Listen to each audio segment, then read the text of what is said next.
সুপ্রিয় ভাইস্তা ভাস্তিরা, আপনারা তো নতুন দলের ঘোষণা পায়ে গেছেন। নতুন দল কিন্তু একটা নির্বাচনের রোডম্যাপও ঘোষণা করে দিছে। যেরকম হচ্ছে মনে করেন আমার নেতা সারদিস আলম কিন্তু কয়া দিছে যে বিগত ফ্যাসিস্ট সরকারের প্রধান হাসিনাকে ফাঁসি কাস্টে ঝোলানোর আগ পর্যন্ত কেউ যেন নির্বাচনের কথা না কন। বিগত দলের বিচার না হওয়ার আগ পর্যন্ত মনে করো যে আমরা নির্বাচনের কথা যেন না কই। তার মানে এই নির্বাচনের একটা রোডম্যাপ আমরা কিন্তু পায়ে গেলাম। হ্যাঁ, আমি এছাড়া এটা তো এটা নিয়ে আর কোনো কথাবার্তা যেন কেউ না করে, আমি আগেই মানা করে দিলাম।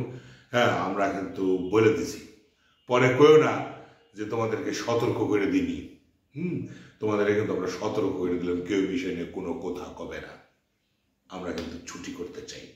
যাই হোক, এখন যে কথা তোমরা চারদিকে ট্রল করেছ আমারে তারেক রহমানের যে একটা বক্তব্য ঈদ নিয়ে একটা কথা কছে।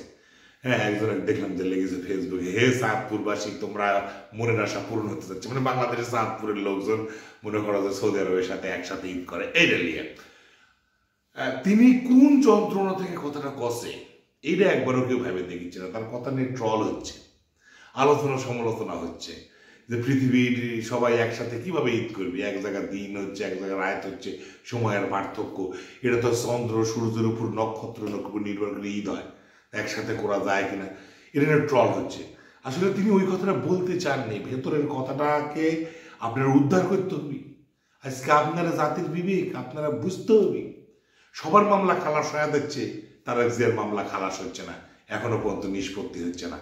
ভিতরের কথা খুঁজে দেখেছেন? একটা মানুষ 17 বছর দেশের বাইরে আছে, দেশের মানুষের ছাড়া ঈদ করা লাগিচ্ছে তার বাইরে, সে তো তার জনগণের একটু ঈদ করতে চায় একসাথে। এটা তার মনের আশা, এটা তো তিনি খুলে কইতে পারছেন না। যেমন মামলাগুলার নিষ্পত্তি করেন, মিথ্যা মামলাগুলার, আমি একটু দেশের ফিরি, সবার সাথে ঈদ করি। এই যে আকাঙ্ক্ষা, দেশের মানুষের যে প্রতি তার যে ভালোবাসা, এই আকাঙ্ক্ষার থেকে তিনি কিন্তু করার চেষ্টা করেছেন যে সবাই যদি একসাথে ঈদ করা যাইতো। কারণ আমার তো তার তো দেশে ঢুকতে দিচ্ছে না, তিনি তো কইতে পারছে না যে আমাকে দেশে ঢুকতে দিয়ে দেওয়া হচ্ছে না। বুঝো কিন্তু কথা, কিন্তু বুঝো কথা, কিন্তু বুঝো। বকুলপুরের বাচ্চা বসে গেছে সিআইডিতে একজন, সেই বকুলপুরের যদি যে দাবিদার, জনগণের চাহিদা বকুলপুরে কে বসবেন সিংহাসনে, সেই বকুলপুরের যদি সেই যে রাজপুত্রকে যদি আসতে দেওয়া না হয় কোনো কারণে, হ্যাঁ, বর্তমান বকুলপুরের যে সিংহাসনে বসে আছে তার বিরুদ্ধে যত মামলা ছিল সব খারিজ হয়ে গেল। আর বাপু এটিকার মামলাগুলো ঝুলায় রাখা হচ্ছে, কোন শর্তে ঝুলে রাখা হচ্ছে, কেন ঝুলে রাখা হচ্ছে, প্রশ্ন তো হইতেই পারে, জনগণ তুলতেই পারে। পারে না? পারে। বাবুরে, আমরা সাধারণ জনগণ আমরা অনেক কিছু বুঝি কিন্তু কইতে পারি না। হ্যাঁ, বড় বড় জায়গার সব অন্যায়ের প্রতিবাদ করা যায়, কিন্তু কিছু কথা বুঝে নেওয়া লাগে। কেন আসতে দেওয়া হচ্ছে না, কেন মানে মাইনাস ফর্মুলার মানে যে কি একটা দিক দেখা গেছে আমার এই সমাজে, মানে বোঝা যাচ্ছে না, কিছু বোঝা যাচ্ছে না, কিছু আমরা বুঝতে পারতেছি না।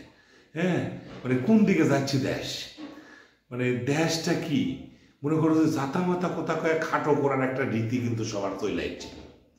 হ্যাঁ, তো তোমরা বাবু দেশ নতুন একটা দল করলে, বৈষম্য বিরোধী ছাত্র সমাজ, তোমরা একটা নির্দলীয় প্ল্যাটফর্ম ছিলে, এখন দলীয় প্ল্যাটফর্ম তৈরি হইল, তোমরা নির্বাচন করবে, ঠিক আছে। তাহলে বাপুরের দেশে একটা লেভেল প্লেয়িং ফিল্ড বলা হইতো আগে, সেই রকম একটা লেভেল প্লেয়িং ফিল্ড তৈরি করা লাগবে না। সেটা কি করে হবে? তোমরা খালি সংস্কারের নামে খালি কী সব করেছ বাপুর সংস্কার, মানে কিছু ওই যে নাম পরিবর্তন করলে সংস্কার হয়ে যাচ্ছে। মানে দেশের আইন শৃঙ্খলা পরিস্থিতি, দেশের মানে যে ভোটার লিস্টের যে কাজগুলা হচ্ছে, তারপরে ধরো যে তোমার সবচেয়ে বড় কথা হচ্ছে বাজার নিয়ন্ত্রণ তো তোমরা করতে পারলে না। সোয়াবিন তেলের তেলস্পতি কারবারে ব্যবসায়ীরা ইয়ের তলে তোমরা পড়ে গেলে, হ্যাঁ, স্টিম রোলারের তলে তোমরা পড়ে গেলে। হ্যাঁ, ব্যবসায়ীরা মনে করো তোমার বাইরে দিলে, তোমরা বড় বড় লেকচার দিচ্ছ বাণিজ্য মন্ত্রীরা যে আমরা সব পরিস্থিতি সব স্বাভাবিক করে দিব।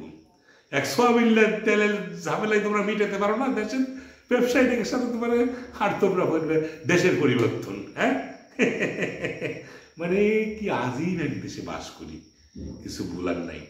তো মানুষটা কষে দেশের মানুষের সাথে ঈদ করবি, হ্যাঁ, ক্ষমতার বসানোর জন্য, সিগারেট বসানোর জন্য একজনের সব মাপ হয়ে যায়। হ্যাঁ, দেনা মেনা সব মকুফ হয়ে যায়, সুদ মুদ সব মকুফ হয়ে যায়, সব আজীবনের সব ট্যাক্স ম্যাক্স সব মাপ হয়ে যায়। আর আমাদের তারেক রহমানের সব মামলাগুলো নিষ্পত্তি হচ্ছে না, তাকে একটু দেশের মানুষের সাথে ঈদ করতে দেওয়া যায় না। যদি না দেওয়া যায় তাহলে এটা কি মনে করবো আমরা দেশের জনগণ, এটা বুঝলাম। মানে দরদাম হচ্ছে, চুক্তি হচ্ছে, বিরোধী দলে বসবে না সরকার দলে বসবে। বকুলপুরের স্বাধীনতা, বকুলপুরের সিএল নিয়ে কাম হচ্ছে, মানে বকুলপুরের সিএল কে বসবি আর কে মন্ত্রী মিনিস্টার হবে, বিরোধী দলে থাকবে, এই নিয়ে তো দ্বন্দ্ব হচ্ছে। তাছাড়া তোমার দেশে আসা হবে না, টাটা বাই বাই। আমি কইনি বাবু, এরকম কথা মানুষ করছে, চায়ের স্টলে গরম করছে, আমি জানি না। আমি কোনো, তোমরা মনে রেখো কিন্তু কথাটা।